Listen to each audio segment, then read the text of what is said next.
On va lire un peu dans le livre d'Esther. Esther chapitre 6.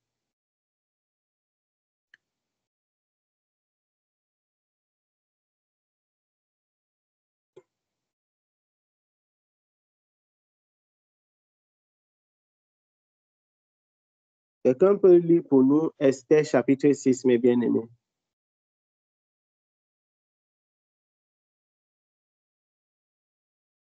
Esther chapitre 6. Tout le chapitre. Ouais. Bien. Après, tout le chapitre ou bien? Oui, tout le chapitre. Okay. Cette nuit-là, le roi ne put pas dormir et il se fit apporter le livre des annales, les chroniques.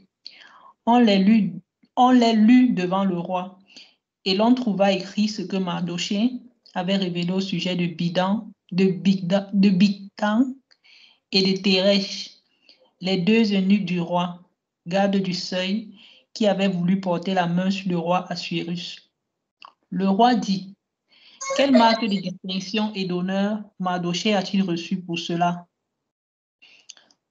Il n'a rien reçu, répondit ceux qui servaient le roi. Alors le roi dit: qui est dans la cour? Aman était venu dans la cour extérieure de la maison du roi pour demander au roi de faire pendre Mardochée au bois qu'il avait préparé pour lui. Les serviteurs du roi lui répondirent: c'est Aman qui se tient dans la cour. Et le roi dit qu'il entre. Aman entra et le roi lui dit: que faut-il faire pour un homme que le roi veut honorer? Aman se dit en lui-même: quel autre que moi le roi voudrait-il honorer? Et Aman répondit au roi: pour un homme que le roi veut honorer, il faut prendre le vêtement royal dont le roi se couvre et le cheval que le roi monte et sur la tête duquel se pose une couronne royale. Remettre les vêtements et le cheval à l'un des principaux chefs du roi, puis revêtir l'homme que le roi veut honorer, le promener à cheval à travers la place de la ville et crier devant lui. C'est ainsi que l'on fait à l'homme que le roi veut honorer. Le roi dit à Aman: prends de suite le vêtement et le cheval, comme tu l'as dit, et fais ainsi pour Mardochée, le juif qui est assis à la porte du roi. Ne néglige rien de tout ce que tu as mentionné. Et Aman prit le vêtement et le cheval, il revêtit Mardochée, il le promena à cheval à travers la place de la ville, et il cria devant lui. C'est ainsi que l'on fait à l'homme que le roi veut honorer. Mardochée retourna à la porte du roi, et Aman se rendit en hâte chez lui, désolé et la tête voilée. Aman raconta à Zeresh, sa femme, et à tous ses amis tout ce qui lui était arrivé. Et ses sages et Zeresh, sa femme, lui dit: si Mardochée, devant lequel tu as commencé de tomber, est de la race des Juifs, tu ne pourras rien contre lui, mais tu tomberas devant lui. Comme il lui parlait encore, les eunuques du roi arrivèrent et conduisirent aussitôt Aman au festin qu'Esther avait préparé. Amen. Amen. Amen. Merci Seigneur. Nous avons ici, nous parlons tout à l'heure de la consécration, mes bien-aimés. Un beau mot, un merveilleux mot, la consécration. La consécration. La consécration. Ici, dans ce texte, il est question d'un exemple typique de comment le Seigneur est merveilleux pour ceux qui sont fidèles. Pour ceux qui sont fidèles. Pour ceux qui s'abandonnent véritablement à lui, sans faire d'histoire, sans poser de questions. Nous allons lire l'histoire, comment ça s'était produit. Mardochée est un juif. Ils sont déportés à l'étranger. Ils ne sont pas chez eux. Ils sont déportés. déporté chez Assuérus. Assuérus est le roi étranger. Et les Juifs sont en quelque sorte ses sujets. Et la Bible déclare qu'Assuérus régnait depuis l'Inde jusqu'à l'Éthiopie, sur 127 provinces. C'est-à-dire que c'était pratiquement le roi de toute la terre. Vous imaginez où l'Inde se trouve? Vous imaginez où l'Inde se trouve? Loin depuis l'Inde là-bas jusqu'en Éthiopie.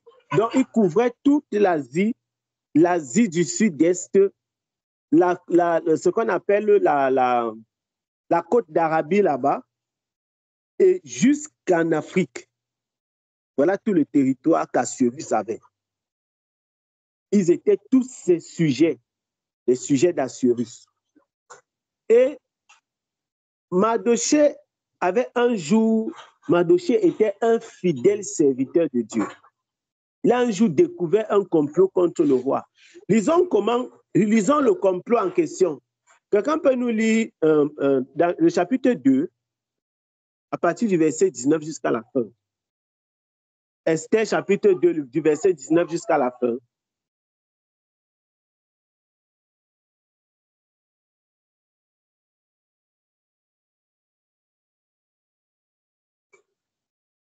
Esther, chapitre 2, verset 19 jusqu'à la fin.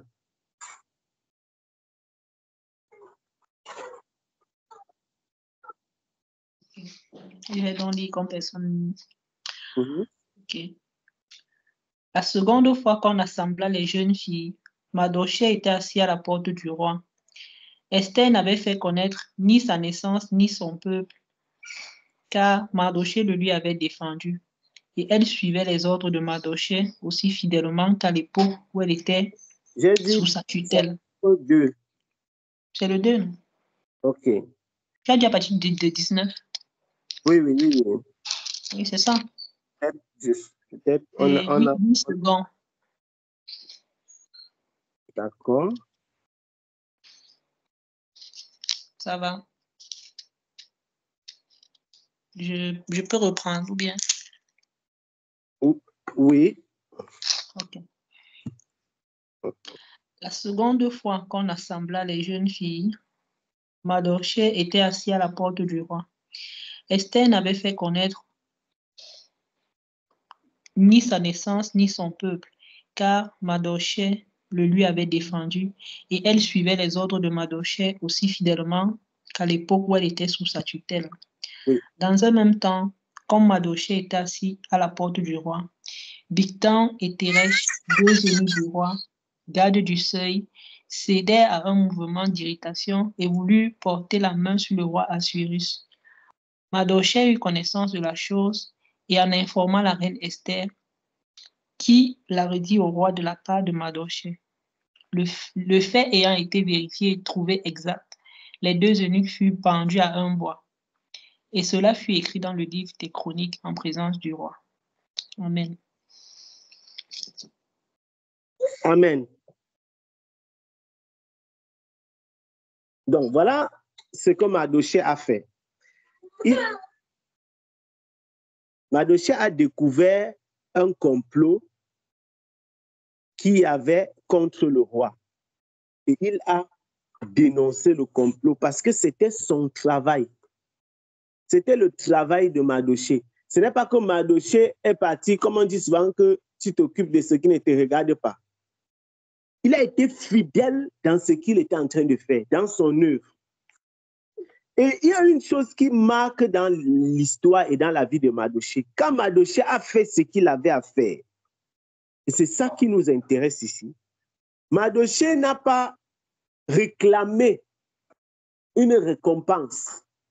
Il n'a pas réclamé une quelconque augmentation. Il n'a pas réclamé, il n'a pas dit que j'ai fait tout ce travail, j'ai sauvé la vie du roi, pour se vanter au quartier. Il dit que moi, c'est Mardochée, hein. C'est moi qui ai sauvé la vie du roi. Normalement, je ne dois plus me placer dehors. Nous avons lu au chapitre 6, on dit que Mardochée est dehors. Mais certainement, à l'intérieur, il y avait des gens. qui était considéré plus important que Mardochée, mais Mardochée était dehors. Mardochée était dehors. Il n'était pas à l'intérieur. On dit, donc, Mardochée, depuis qu'il avait fait ce qu'il avait fait, il était resté tranquille dans son poste. Et Mardochée n'a jamais pris son travail à la légère en disant, vraiment, le travail, si ça ne donne rien, tu fais les choses, on ne voit pas. Je ne sais pas si vous comprenez ce que je dis. Je ne sais pas si vous-même, vous voyez. Parfois, tu as fait quelque chose, même au travail, même au service. Tu dis que, mais je travaille. Est-ce qu'on me voit dans le travail-ci? C'est quel genre de travail que tu fais, on ne voit jamais. C'est quoi ça? C'est quel genre de patron ça? Un patron qui ne voit pas les efforts des gens. Il exagère. Le patron, s'il ne mérite même pas que je sois son employé. Mardochée a fait ce qu'il avait à faire. Et il est resté dans son coin. Il est resté tranquille. Il n'a pas réclamé. Il n'a pas dit que je mérite. Il n'a rien dit. Il est resté dans son coin. Nous devons lire ça. Il y a plusieurs lectures à faire. Plusieurs. La première chose, c'est que ça nous concerne dans notre vie professionnelle. Première chose, vous êtes des travailleurs. Vous savez comment, quand quelqu'un fait des efforts, il attend souvent la récompense. Et souvent, on arrive à un niveau où les gens travaillent pour la récompense. Et ils commencent à mal travailler quand on ne les récompense pas. Beaucoup de chrétiens travaillent avec des involtures. C'est une mauvaise chose de travailler avec des involtures. C'est une mauvaise chose de travailler avec des involtures. Parce qu'un enfant de Dieu ne peut pas être infidèle dans son travail parce qu'on ne l'a pas reconnu, on ne l'a pas. Vous comprenez? Si tu n'es pas content d'un travail, si le Seigneur te convainc, démissionne. Mais mal travailler parce qu'on n'a pas reconnu ce que tu fais, parce qu'on ne te paye pas comme tu veux. Si tu n'es pas content, tu pars. Il vaut mieux partir que de bouder et mal faire. Parce qu'être infidèle dans ton œuvre, c'est une mauvaise chose. Ça, c'est d'abord sur le plan physique. Je prends d'abord sur le plan physique avant de prendre sur le plan spirituel. Parce que ça concerne la consécration. Quand on dit que quelqu'un est consacré, ça veut dire qu'il fait ce qu'il doit faire bien.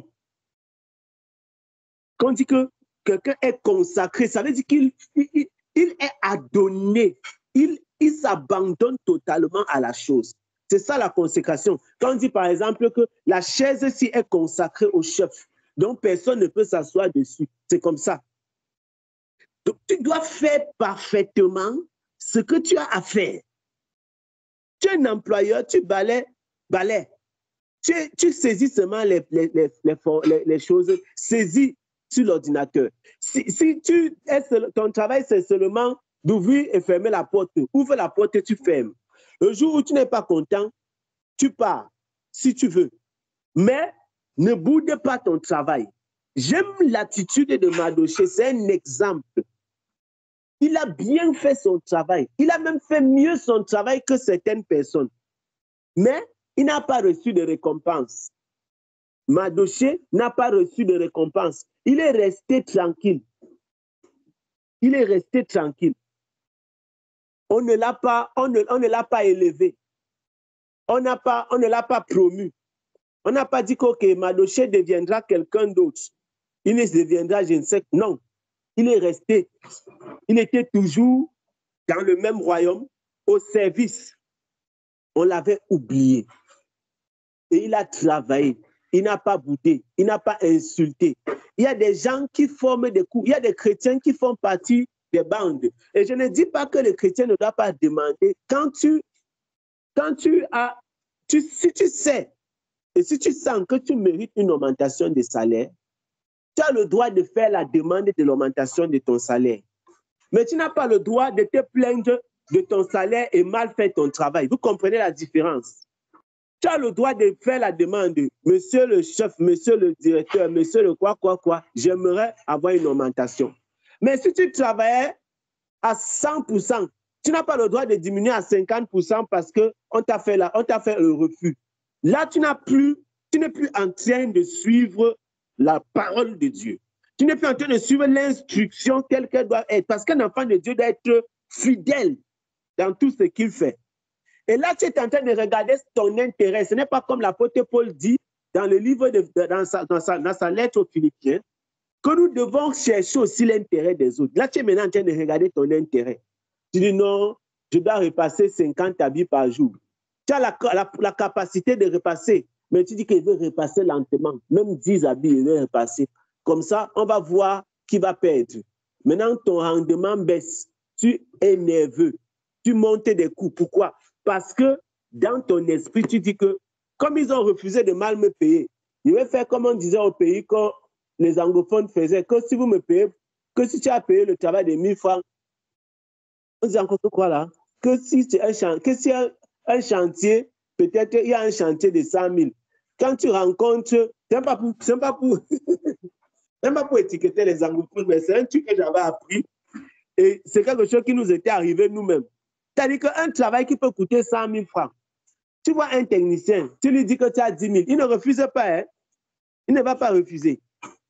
Mais tu vas lui donner les 10 000, le gars va te faire le travail là à l'échelle de 10 000, toi-même tu vas respecter.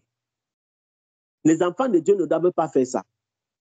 Si quelqu'un te donne un salaire et tu sens que ce salaire ne te va pas, dis que je ne veux pas ce travail. Au lieu de prendre le salaire et tu ne fais pas le travail pour lequel il te paye. Il ne faut pas être infidèle. Il vaut mieux faire notre travail selon que le Seigneur nous accorde la force de faire. Parce que la fidélité, ça paye toujours. La fidélité paye toujours. C'est difficile d'être fidèle, mais la fidélité paye toujours. Ça paie dans le Seigneur, je vous assure. Même dans le monde où nous sommes, la fidélité paye. À plus forte raison, quand je dis dans le Seigneur. Maintenant, faisons la transition pour aller dans le Seigneur vraiment. Deuxième chose, j'ai dit qu'il y a plusieurs grilles de lecture. La deuxième chose ici, nous parlions de la consécration, mes bien-aimés. Vous voyez quelqu'un comme Mardochée, qui a fait ce qu'il a accompli pour le roi, au service du roi. Nous sommes là, nous prions, nous cherchons la face du Seigneur. Beaucoup demandent à Dieu des choses. Tu as demandé quelque chose à Dieu. Peut-être que tu as fait 10 jours de jeûne, 20 jours de jeûne, 30 jours de jeûne. C'est un sacrifice que tu consens. C'est un temps de consécration que tu prends. Certaines personnes ont des sujets de prière dans leur cœur et se disent, OK, dans ce temps, je ne parle pas forcément du temps de prière que nous sommes en train de prendre. Je dis de façon générale, quand vous priez, quand tu prends 21 jours de jeûne, 30 jours de jeûne, tu as un sujet de prière. Il arrive parfois que le sujet de prière pour lequel tu as pris le moment de jeûne n'est pas exaucé. Ou même c'est le contraire qui arrive. Comment est-ce que tu prends ça?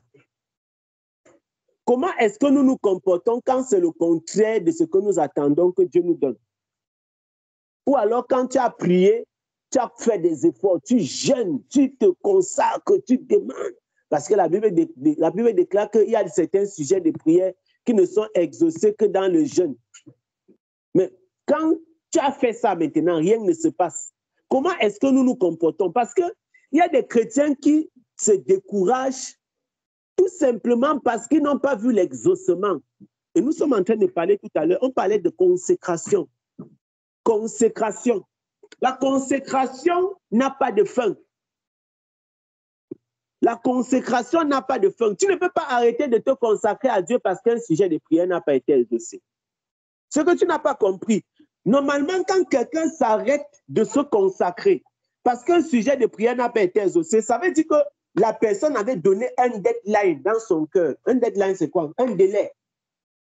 Un délai dans son cœur à Dieu. Quand tu baisses dans ta consécration à cause du fait qu'un sujet de prière n'a pas été exaucé, ça veut dire que dans ton cœur, même sans ouvrir ta bouche, tu avais donné à Dieu un délai. Vous imaginez le scandale que ça peut être de donner un délai à Dieu.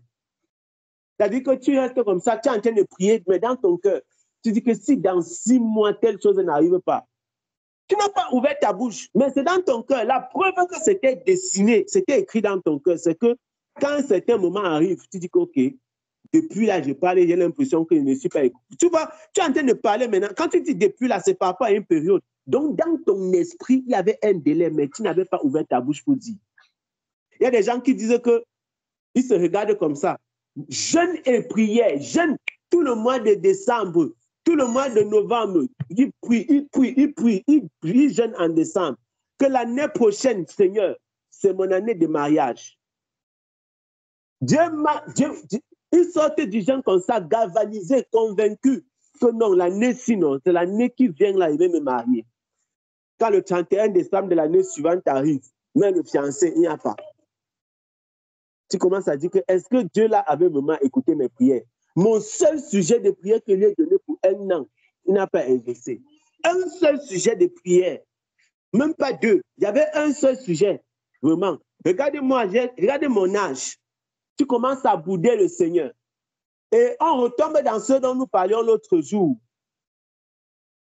Le murmure. Parce que tu as fixé un délai à Dieu, tu boudes, tu murmures. Tu commences à murmurer, pourquoi? Parce que tu dis que est-ce que Dieu m'aime vraiment? Est-ce que Dieu m'aime? Est-ce que Dieu a vraiment les bons projets pour moi? Après, quand tu écoutes, c'est ça le murmure, mes bien-aimés. Quand tu vas écouter les prédicateurs, tu es en train de passer comme ça, tu entends comment un frère prêche, un frère parle. Tu entends la voix de papa Jean-Claude qui dit que le Seigneur nous aime, les bien-aimés. Tu dis dans ton cœur que le Seigneur nous aime. Hein? Tu n'ouvres pas ta bouche, c'est dans ton cœur, tu dis ça. Comme Sarah avait ri, on l'a attrapé. Quand tu entends comment le frère dit, je vous assure que le Seigneur est merveilleux, il a des bons projets pour nous. Tu dis dans ton cœur que des bons projets. Moi, si la Dieu a des bons projets pour moi, je me connais. Je connais. Moi, je connais. J'ai seulement demandé à Dieu seulement un petit mariage. Après, pendant que tu es en train de bavader comme ça, tu reçois seulement une notification sur WhatsApp. La notification, c'est comme ça le biais du mariage d'une fille que tu dépasses de 5 ans dans votre quartier. On dit qu'elle va se marier la semaine prochaine. Ton cœur gonfle. Tu dis que mon frère, me voici ici. Voilà une fille qui était païenne, qui est toujours païenne. Elle va se marier. Elle ne prie même pas. Elle ne connaît même pas le Seigneur.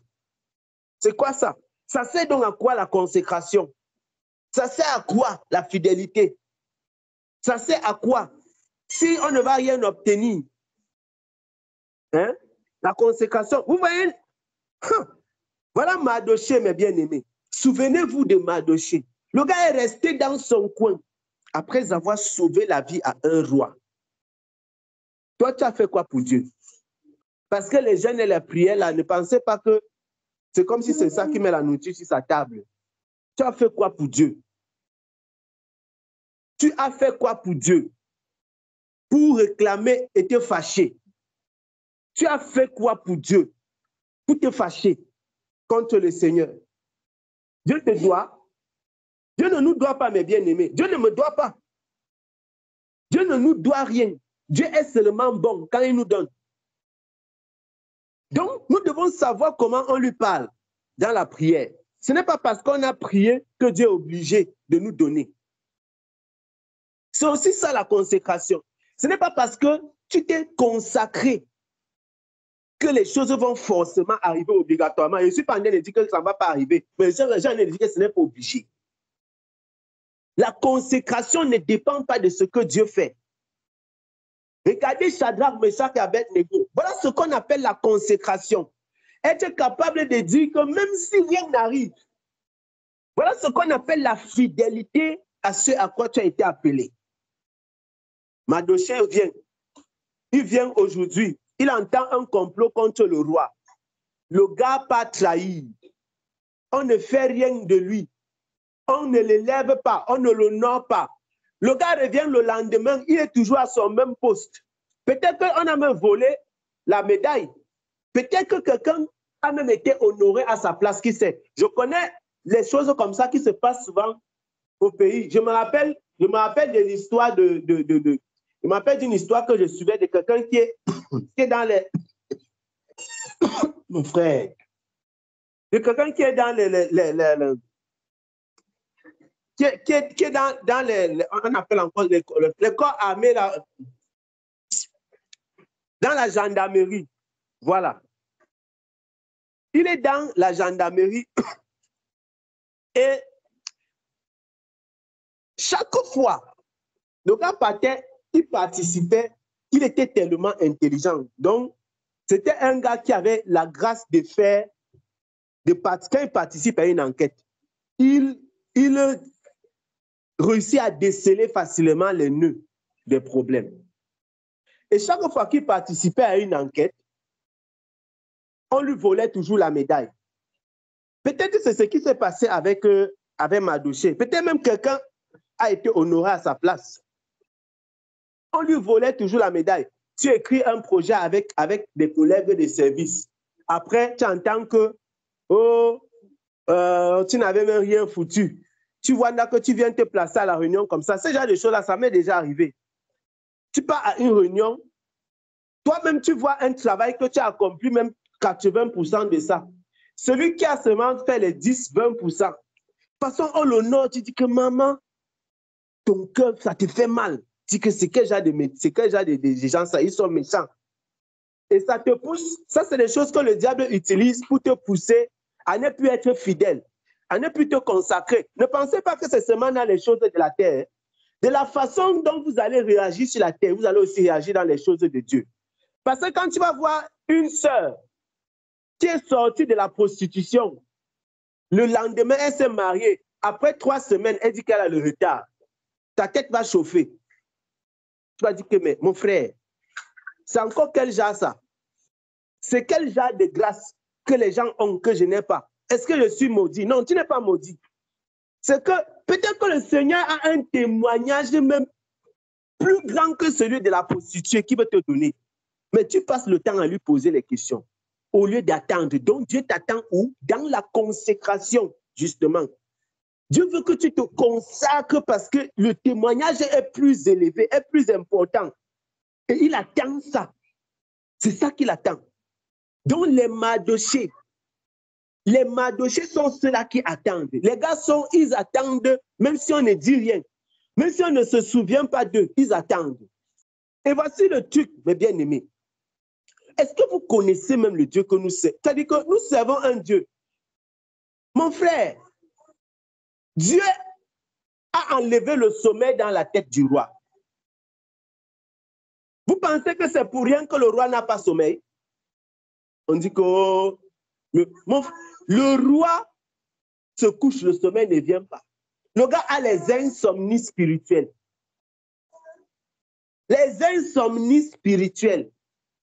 C'est-à-dire que l'insomnie que le roi a eue, ça venait directement du ciel. Parce que Dieu a décidé de faire du bien à son serviteur. Le Seigneur est capable de faire le chef de l'État ici un décret seulement pour un enfant de Dieu. Un seul. Et les gens vont rester là, ils ne savent pas. Il y a une seule personne qui est concernée. Même si 50 000 personnes profitent. Mais il y a une seule personne que c'est sa bénédiction. Les gens ne savent pas ça. On reste comme ça, on dit que non, on a pris une cohorte de personnes pour faire telle chose. Mais il y a une personne qui porte la grâce. Le reste sont les profiteurs. Ça, c'est la bonté du Seigneur. C'est-à-dire que tout un roi se couche au lit. Le sommeil ne vient pas. Parce que Dieu veut bénir quelqu'un. Et le roi, le sommeil ne vient pas. Qui a suggéré au roi, depuis quand on lit les livres des chroniques pour avoir le sommeil? Est-ce que le livre des chroniques va te donner le sommeil? Le roi est dirigé, il est conduit par quelqu'un, par le Seigneur. Quand tu passes ton temps à chercher l'élévation, ça ne vient pas. Il faut comprendre que ce n'est pas la méthode. Cherche le Seigneur. C'est ce que Madoché était fidèle à Dieu. Et lorsqu'un enfant de Dieu est fidèle à Dieu, il est aussi fidèle dans les petites choses, même dans son travail. Tu vas voir un enfant de Dieu, il fait ça. Quand il va même quitter son travail, il faut voir comment les gens pleurent. Pas que le jour où tu dis qu'il veut partir, on dit que, enfin, le type là est parti. Mais quand tu es fidèle dans ce que tu fais, je vous assure que même quand les gens te calomniaient, parce que tu étais un enfant de Dieu, que tu ne péchais pas avec eux, dans leur cœur, ils rendent des témoignages. Même s'ils n'ouvrent pas leur bouche, ils rendent des témoignages dans leur cœur que le type-ci, comme Jésus, les gens ont fini de parler quand Jésus était vivant. Mais dès que le gars meurt, on dit que, hey, ils ont commencé là, à l'instant que Jésus est mort, pas le lendemain matin. Les gens ont commencé à dire que quoi? Que c'était vraiment le Fils de Dieu. C'est le témoignage là que les gens vont rendre de toi. Même les gens qui te calomniaient, mais quand tu restes fidèle à Dieu, ils vont rendre ce genre de témoignages. Même s'ils n'ont pas le courage, ils ont la honte. Ils n'arrivent pas à ouvrir leur bouche. Mais dans leur cœur, ils reconnaissent. Et les plus courageux d'entre eux vont se repentir. Mais il te dit qu'on bavardait, non? Mais tu es une bonne personne. Tu es un gars sincère. Tu es un gars fidèle. Et le Seigneur va tirer la gloire parce que ce qu'on dit, c'est la vérité. Le Seigneur est honoré, mes bien-aimés. Quand nous marchons de cette façon, nous honorons notre Dieu qui est notre Père en marchant comme Jésus aurait marché. Pas que tu fais et tu boudes. Tu fais et tu te fâches. Non. Non. Non. Non et non. Le roi est entré, il est tombé entre les mains du Seigneur. Pas pour que Dieu lui fasse du mal, mais parce que Dieu voulait faire du bien à Aman. À Mardochée. Et le Seigneur lui a fait du bien. Vous voyez maintenant, on entre dans la troisième, j'ai dit qu'on entre dans le troisième point. Mardochée est resté dans son coin. Il n'a jamais demandé quoi que ce soit. Il ne demande rien à personne. Il n'exige rien. Mardochée n'a rien imposé. Il n'a pas dit que donnez-moi telle chose. Ou bien, il y a même des gens que s'ils découvrent un complot contre le roi et qu'on ne leur fait rien, ils sont capables eux-mêmes de comploter maintenant pour dire que, OK, comme le complot là, j'ai découvert ça, n'a rien fait. C'est moi qui vais maintenant accomplir ça. Vous allez me sentir dans le royaume-ci. Non. Pendant que Mardochée fait exactement ce que Jésus aurait fait, ce que Paul aurait fait, il y a l'autre qui s'appelle Aman. Aman, c'est le type de chrétiens qui aiment l'élévation. Il y a les prédicateurs ici dehors que tout pour eux, c'est l'onction. Ils n'aiment pas la parole. Ils n'aiment pas la prière. Ils n'aiment pas la consécration. Ils n'aiment pas la sanctification. Tout pour eux, c'est l'onction. Même quand ils prennent les jeunes, leur sujet de prière principal, c'est « Seigneur, je veux l'onction ». Mon frère, c'est tout ce que tu vois sur la terre.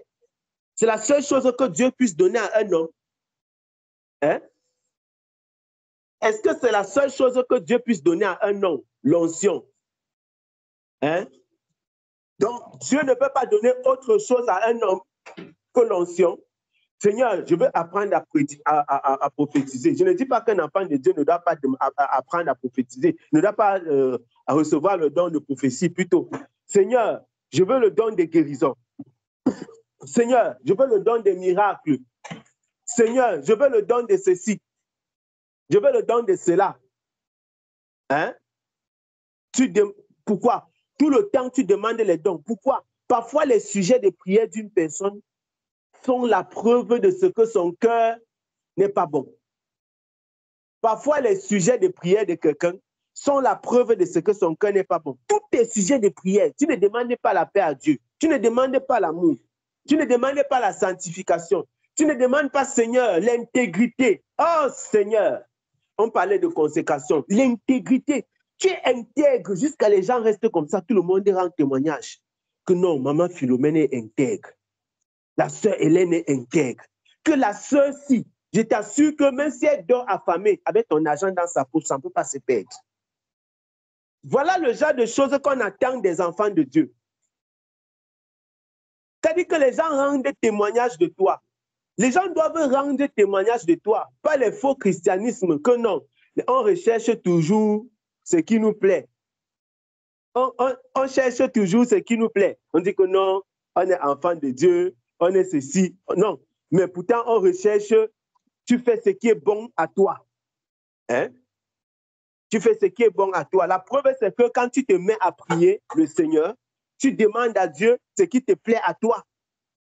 Tu ne demandes pas au Seigneur ce qui lui plaît. Ce qui plaît à Dieu, c'est l'amour, par exemple, c'est la paix, c'est la bonté, c'est la patience, c'est la sanctification, c'est l'intégrité. Mais est-ce que ça, ce sont les sujets de prière que les chrétiens élèvent à Dieu? Ils élèvent les sujets de prière du genre, il veut beaucoup d'argent.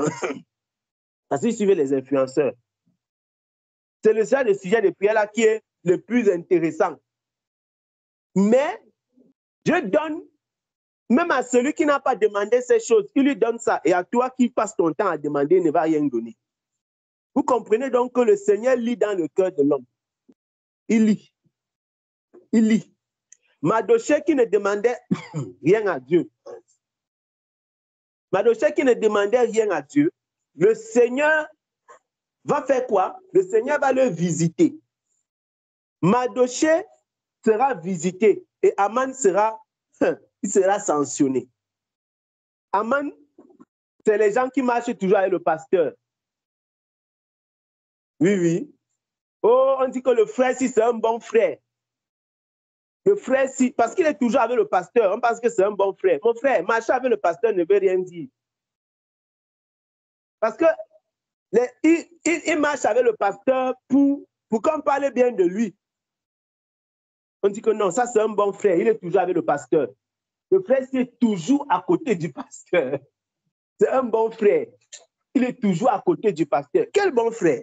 Tu mens. Le frère est cupide. Le frère est cupide. Il cherche l'élévation comme Aman. Aman marche toujours avec le... Il est toujours à côté du roi. Mais parce qu'il veut même la place du roi. Vous savez que dans le cœur d'Aman, c'est la place du roi qu'il voulait en fait.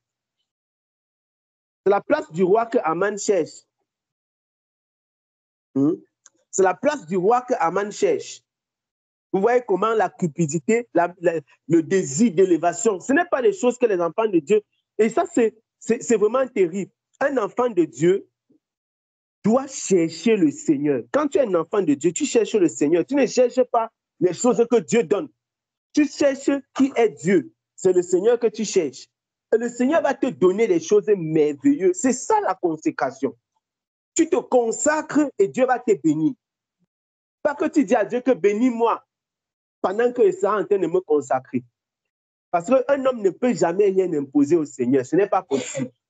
Personne ne peut rien imposer. Si tu penses que tu peux imposer quelque chose au Seigneur, c'est que tu manques, c'est que tu ne connais même pas le Dieu que tu pries. Personne ne peut rien lui imposer. Et le type de personnes comme Aman, c'est le genre de personnes qui doit disparaître de l'Église. On ne doit pas avoir ce genre de personnes de l'Église. C'est-à-dire que tu es capable de faire du mal à quelqu'un, même à un frère, parce que tu vois qu'il est béni. Et tu es capable de tout accaparer, de toutes les richesses pour toi seul. Tout pour toi, rien pour les autres. Le roi demande à Aman, Aman, qu'est-ce qu'on peut faire à quelqu'un qui a fait du bien au roi? Maman, Aman demande la chose la plus élevée. Pourquoi? Parce que la cupidité est remplie dans son cœur. Il dit au roi que on fait le cheval du roi, on met les habits du roi à la personne, on fait ceci. Pourquoi? Parce que dans son cœur, la cupidité. La cupidité. Quand il dit la cupidité, l'envie de la grandeur, bref, tout ce que vous connaissez, vous pouvez mettre là-bas. Voilà. La convoitise, l'orgueil de la vie, l'amour du monde, tout ça. Et c'est dans le cœur de beaucoup de chrétiens. Les gens ne cherchent pas le Seigneur parce qu'ils aiment le Seigneur. Ils ne prient pas parce qu'ils aiment le Seigneur. Ils ne se consacrent pas parce qu'ils aiment le Seigneur. Ils attendent les récompenses. C'est parce que ce sont les récompenses qui les intéressent. Regardez Aman. Regardez donc Aman. Mais le Seigneur a fait du bien à son serviteur, Mardochée, qui n'a rien demandé. Mardochée était dans son coin, la bénédiction est venue en abondance. Je veux terminer en disant ceci. Vous n'avez pas besoin de faire des efforts et de dire à Dieu, donne-moi telle chose, comme si Dieu ne connaît pas ce dont vous avez besoin. La Bible déclare d'ailleurs, demain aura soin de lui-même. Cherchez premièrement, tout est écrit dans les Écritures.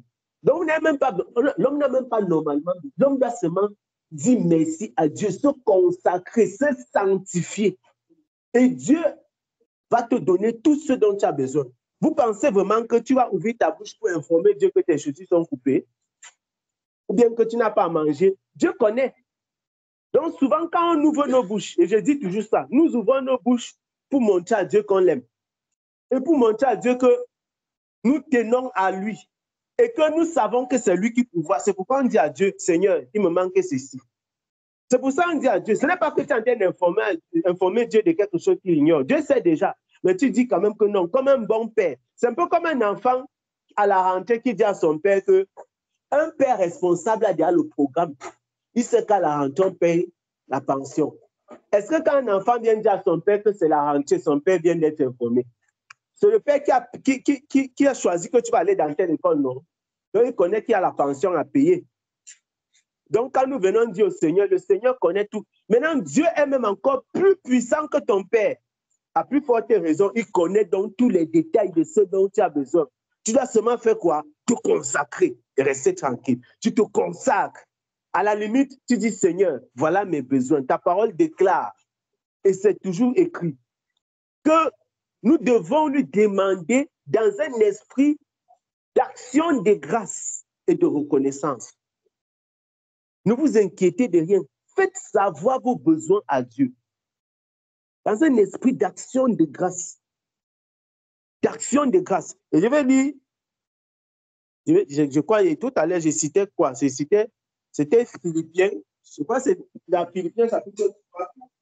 Là où il parlait que ne regardez pas les autres, ne vous regardez pas comme banque. Regardez l'intérêt des autres. Je crois que c'est dans Philippiens chapitre 3. Pas là où il parle de... Je crois que c'est dans... Ah, Seigneur.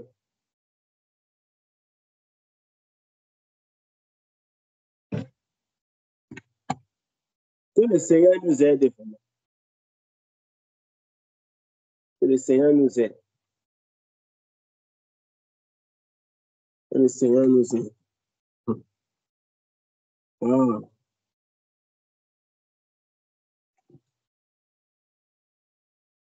Donc, je crois que c'est dans le livre des Philippiens. Juste un instant.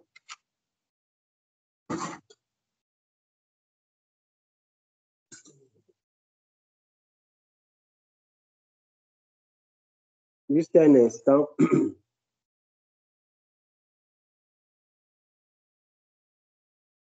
Donc,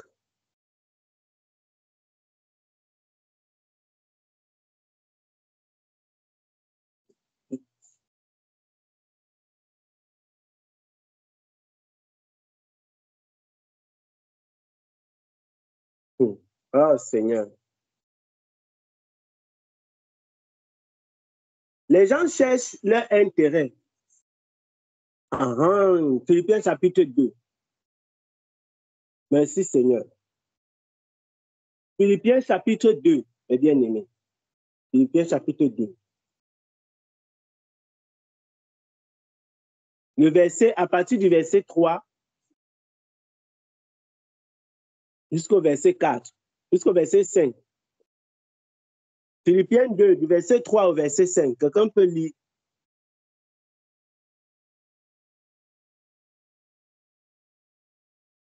Philippiens 3, du verset 2 au verset 5. Philippiens 2, 3 à 5. Oui, merci. Philippiens 2, 3 à 5, oui. Ne faites rien par rivalité ou par vaine gloire, mais dans l'humilité, estimez les autres supérieurs à vous-même. Que chacun de vous, au lieu de considérer ses propres intérêts, considère aussi ceux des autres. Verset 5 enfin. Ayez en vous la pensée qui était en Christ Jésus. Amen. Amen. Amen. C'est tellement merveilleux, quoi. Il dit, ne faites rien pour passer devant les autres ou pour que les autres vous admirent. cela ne vaut rien. Ça, c'est dans la version parole de vie. Au contraire, soyez simples et pensez que les autres sont meilleurs que vous. Ne cherchez pas votre intérêt à vous, mais cherchez l'intérêt des autres. Entre vous, conduisez-vous comme des gens unis au Christ. Ça, c'est déjà des paroles qu'on ne prêche plus dans les communautés. On n'enseigne plus aux chrétiens.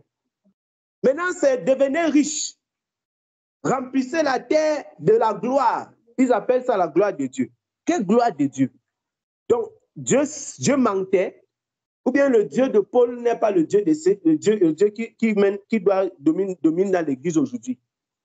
Aujourd'hui, c'est que soyez riches. Je ne dis pas qu'un enfant de Dieu ne peut pas être riche. Un enfant de Dieu peut même être très riche, mais pas parce qu'il poursuivait la richesse. Parce qu'il est écrit dans le livre de Proverbes, à Bon chapitre 4, qu'il ne fait pas quoi? Ne poursuit pas ce qui va disparaître, ce qui prend les ailes. Tu poursuis quoi? Aujourd'hui, c'est soyez riches. Pendant que l'Écriture dit cherchez la simplicité. Les gens qui sont même riches dans le Seigneur, ils n'ont même pas cherché. Elle dit que Dieu te regarde comme ça, il te bénit jusqu'à, tu veux même fuir, il bénit encore. Mais il y a des gens qui passent des nuits blanches, ils cherchent l'argent, ils cherchent sa part, ils cherchent sa part. Ils ne comprennent pas que c'est Dieu qui donne. Ils cherchent sa part, ils cherchent sa part. Tu ne seras jamais riche. Et les gens finissent par mourir, hypertension. Oh, machin. Pourquoi? L'argent, la grandeur. Les gens se tuent. Tu es dans un métier, tu fais un travail avec ton frère. Tu tues, même si ce n'est pas ton frère en Christ. Avec quelqu'un, un être humain comme toi, tu le tues parce qu'il y a un poste à pouvoir et il faut seulement une personne. Ou bien tu lui lances la maladie parce qu'il faut une seule personne. Vous voyez la méchanceté des hommes. La parole déclare que regardez les autres comme s'ils étaient meilleurs que vous. Ne faites pas les choses par intérêt, par rivalité. Des pasteurs, j'entends les prédications du genre, j'ai 1 million d'abonnés. Je suis le pasteur le plus grand du Congo. Les choses comme ça. Je suis le pasteur le plus grand du Nigeria, de cette ville. Qui t'a donné l'échelle de grandeur? Tu es grand sur quelle échelle? Sur l'échelle Zuckerberg. C'est ça. L'échelle de la perdition. C'est ça que les pasteurs utilisent aujourd'hui pour mesurer leur grandeur. Parce que l'échelle de Facebook, c'est l'échelle de la perdition. En réalité, tu es le pasteur le plus grand dans la perdition. Parce que si les gens te suivent trop et ils sont contents, mon frère, tu as fait naufrage quelque part. C'est qu'il y a un problème. Ils sont très peu qui sont beaucoup suivis et qui sont dans la droiture. On les compte sur les doigts d'une main. Si les gens sont trop contents quand ils te suivent, ils acclament. Vous allez voir les prédications. Les prédications sont devenues la comédie. Un pasteur prêche, on dit que le père s'y prêche, hein, mais les gens ne changent pas. Pourquoi? Parce que lui, il bavarde seulement. Il n'y a pas l'esprit derrière. Quelqu'un peut même prêcher l'évangile, la sanctification, là, mais quand il n'y a pas l'esprit, les gens écoutent seulement, ils sont contents. Ça amuse la galerie. Que le Seigneur nous aide. C'est triste de voir les enfants de Dieu, les frères en Christ, les prédicateurs se comporter ainsi. Les sœurs aussi. Les sœurs qui se comparent. Je n'ai pas encore ceci. Son mari a cela. Mon mari n'a pas ceci. Je n'ai pas cela. Elle n'a pas ceci. Les sœurs partent chez les sœurs. Elles voient ce qu'il y a dans la maison des sœurs. Elles arrivent à la maison maintenant. Elles disent à leur mari que il n'y a pas telle chose dans la maison-ci. J'ai vu telle chose chez telle sœur. N'est-ce pas la convoitise? Est-ce que ce n'est pas la convoitise? Je ne dis pas qu'il ne faut pas prendre le bon exemple. Tu peux partir chez une sœur, tu vois comment elle entretient bien sa maison. Tu rentres chez toi, tu dis que la totalité, c'est terminé. Désormais, ma maison sera propre. Mais si ton mari, son salaire, c'est 100 000, et le salaire du mari de l'autre sœur, c'est 300 000, toi, tu veux le robot qui a chez la sœur que ton mari va payer avec tout son salaire, mon frère. C'est mon frère. Il va faire comment pour acheter le robot? Comment? Donc, tu convoites. Après, tu vas prier. Tu vas dire que, oh Seigneur, machin, la consécration. Non, la consécration, c'est dans ces choses-ci. C'est-à-dire que tu soumets ton cœur à la parole de Dieu. Ce n'est pas le blablabla, bla, bla, bla, non. Tu soumets ton cœur à la parole de Dieu. Et la parole de Dieu, c'est dans ces détails. Cherchez premièrement le royaume et la justice, et le reste vous sera donné. Pas que tu dis que tu as prié plus que les gens. Non. La consécration, c'est ça, dans les petits détails. Fais comme Mardochée. On m'honore bien. On ne m'honore pas en avance. Dieu va m'honorer un jour. Sachez, tous les sacrifices, la Bible déclare que Dieu n'est pas un Dieu infidèle. Tous les sacrifices qui sont bons devant le Seigneur et qui sont agréés, bien-aimés, aucun sacrifice ne se perd. Ce sont les hommes qui ont le cœur qui est pressé. Aucun sacrifice devant le Seigneur ne se perd. Si tu as consenti un quelconque sacrifice un jour et qu'il a été agréé devant le Seigneur, je t'assure que même dans l'éternité, tu auras la récompense.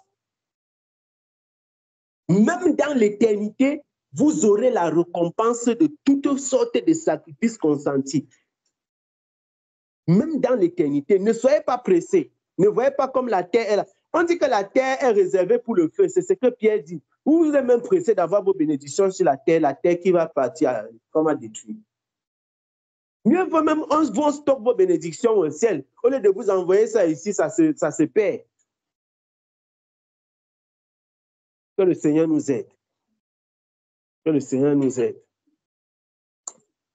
Que le Seigneur nous aide. Nous allons prier, mes bien-aimés. Nous allons prier. Nous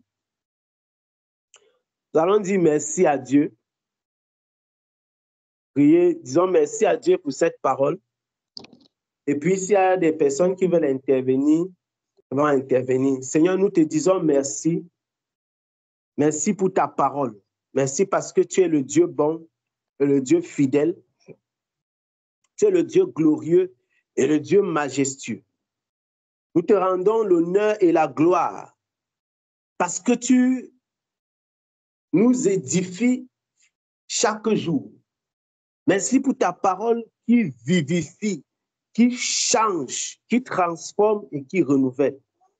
Nous te disons merci, Père. Merci, Roi de gloire, parce que tu nous donnes encore de comprendre que l'homme ne doit pas rechercher, vivre par intérêt, prier Dieu par intérêt, jeûner par intérêt, se consacrer par intérêt, faire n'importe quoi par intérêt, faire des choses parce qu'on veut devenir grand plus que les autres, faire des choses parce qu'on veut que les autres nous voient, qu'ils nous apprécient, parce qu'on veut l'élévation. Seigneur, tu élèves ceux-là qui sont calmes dans leur coin. Dieu élève. Et nous avons vu, Seigneur, dans ta parole, que tu l'as démontré. Tu élèves ceux qui sont calmes. Donne-nous d'attendre patiemment l'élévation de Dieu. Donne-nous de ne pas murmurer dans notre cœur, de ne pas bavarder, dire du n'importe quoi. Ne souillez pas des paroles et des pensées iniques. Donne-nous, Seigneur, de nous attendre à toi, de nous attendre au Seigneur des Seigneurs, de nous attendre au Seigneur des Seigneurs, même si c'est difficile. Parfois, c'est le travail qui n'est pas satisfaisant. Parfois, c'est la patience qui est difficile parce qu'on a tellement supporté, on a tellement souffert. Les choses sont difficiles. On a prié, jeûné et les autres sont bénis. Ce n'est pas facile, Seigneur, mais c'est toi qui soutiens. Je prie, Seigneur, que tu soutiennes encore. Soutiens encore. Au nom de Jésus-Christ de Nazareth. Au nom puissant de Jésus-Christ de Nazareth. Au nom puissant de Jésus-Christ de Nazareth. Amen. Je ne sais pas si quelqu'un voudrait intervenir de bien aimé sur ce sujet avant qu'on ne prenne des moments de prière par rapport à ça et qu'on ne termine.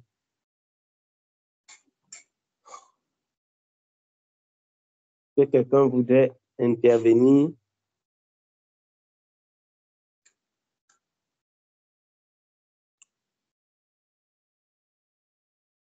Nous allons donc prendre allons prier. Nous allons prier. Prions afin que le Seigneur puisse, nous allons prier. Prions afin que le Seigneur puisse nous donner d'avoir véritablement la nature de Christ dans notre vie spirituelle. C'est trop facile de dire que on est chrétien, mais le cœur est plein de convoitises. C'est trop facile de dire qu'on est chrétien, mais le cœur est plein de convoitises. Les gens cherchent, mais ils n'ont pas, ils ne se rendent pas compte qu'ils cherchent le vent. Dieu en donne à son bien-aimé pendant son sommeil.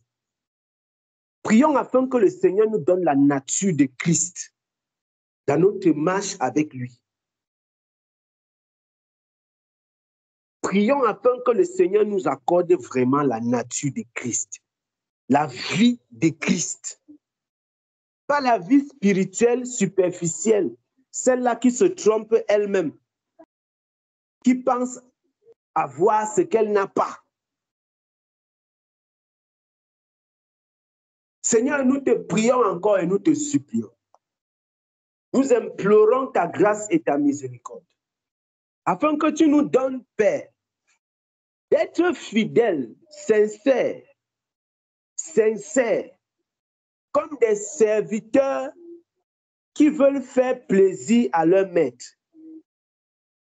On a longtemps recherché les choses matérielles, couru après la vie, mais la vie n'est rien. Rechercher les choses qui disparaissent, qui se perdent. Chercher la richesse. Travailler par intérêt, sans avoir l'amour de Christ. Seigneur, nous prions pour avoir le cœur qui te plaît. Le cœur qui est consacré aux choses de Dieu. Le cœur qui aime les choses de Dieu, qui agit comme Christ. Nous voulons nous comporter comme Christ se serait comporté, et non comme nous le voulons. Seigneur, je prie afin que tu nous accordes la grâce. La grâce, Seigneur, parce que nous ne méritons pas. La grâce de pouvoir marcher comme Christ a marché, comme les apôtres ont marché, fidèlement devant toi, sans rechercher l'intérêt, sans rechercher le matériel, sans rechercher l'élévation, sans esprit de parti, sans esprit de parti, Seigneur. Nous voulons et nous souhaitons, nous te prions et nous te supplions, Seigneur, afin que tu rendes cela possible. Ô Roi de gloire, nous sommes attristés de voir l'Église remplie de cupidité, remplie d'envie, remplie de comparaison, et voir tes fils et tes filles au milieu de cette génération faire pareil. Seigneur, je te prie et je te supplie afin que tu puisses te manifester. Manifeste ta grâce, Seigneur. Manifeste ta grâce. Manifeste ta grâce, Père. Manifeste ta grâce. Détruis toute source de cupidité dans le cœur des enfants de Dieu. Détruis toute source d'envie, de comparaison. Donne-nous de nous consacrer comme Daniel, comme Shadrach, Meshach et Abed-Nego. Donne-nous de nous consacrer, pas parce qu'on a quoi que ce soit qu'on guette, qu'on attend, mais de nous consacrer par amour. De nous consacrer par amour. Que l'amour soit notre premier et notre seul mobile. Au nom puissant de Jésus-Christ de Nazareth. Au nom puissant de Jésus-Christ de Nazareth. Seigneur, remplis-nous d'amour.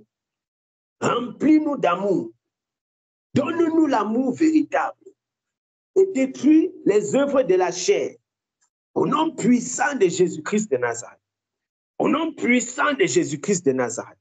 Que l'honneur et la gloire te reviennent, Père. Dans le saint et le précieux nom de Jésus-Christ, notre Sauveur, nous avons prié. Dans le saint et le puissant nom de Jésus-Christ, notre Sauveur, nous avons prié. Amen. Amen. Amen. Amen. Merci Seigneur.